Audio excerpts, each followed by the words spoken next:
Hi guys, magandang morning. Ito na naman at tag-ulan, talagang umuulan pa rin. Buti na lang dito sa amin hindi naman nabaha. Kaya lang pinapasa kami ng tubig dahil doon sa pader galing. Kaya mamaya maglilinis naman ako. Pero bago na tayo muna ay mag-almusal. Ito gagawa ako ng aming almusal ni nanay. Alam namin ay keso. Hindi anak ko.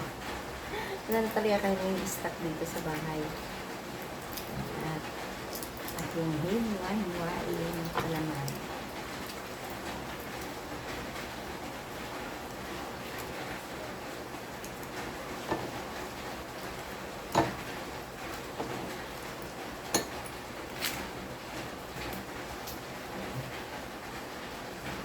Kimay.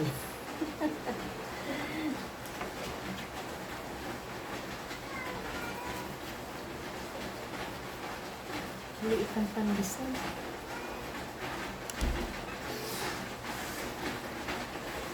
Kasi pandesal ngayon ay dalawang sugo na lang yata.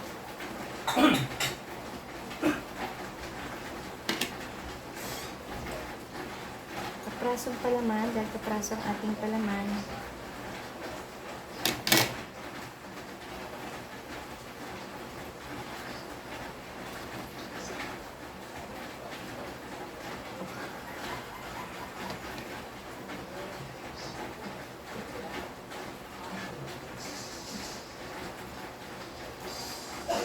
Ayan.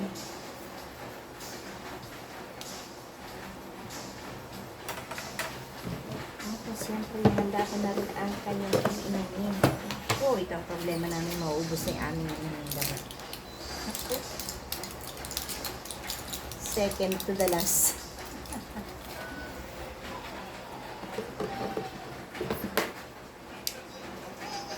Isa kaming nanay dyan. Second to the last ang aming tabletas. Yan ay magtitimpla naman tayo ng kape. Ay, wala pa akong kutsara. Kuka muna ako ng kutsara.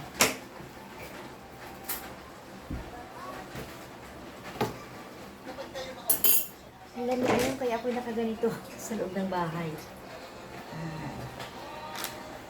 Ito ay dadagdagan ko na. Ito kasi yung kape ko kagabi. Sayang naman. Ito yung yan yung inalog ko pa.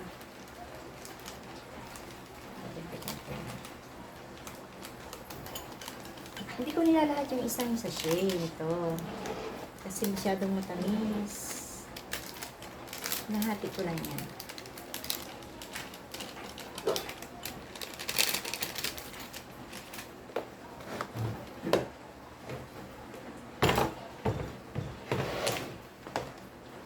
Kailangan natin yan ay tipid.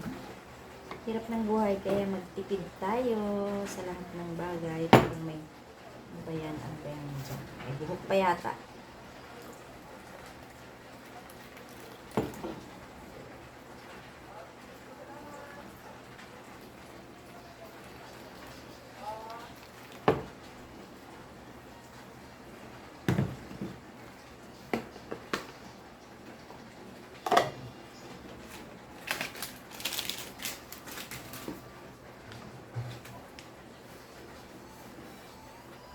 Ito yung aking tray, kapraso tabla.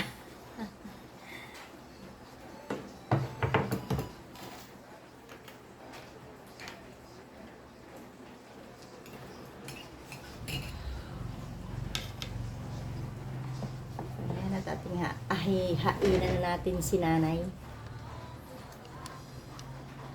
Ganyan yan araw-araw. Busy lagi sa kanyang cellphone. Kaya laging limot-limot. Nakikita niyo ba yung mga sampay ko na yan? Napakadami kong sampay. Nay. Oh, kain na. Breakfast na.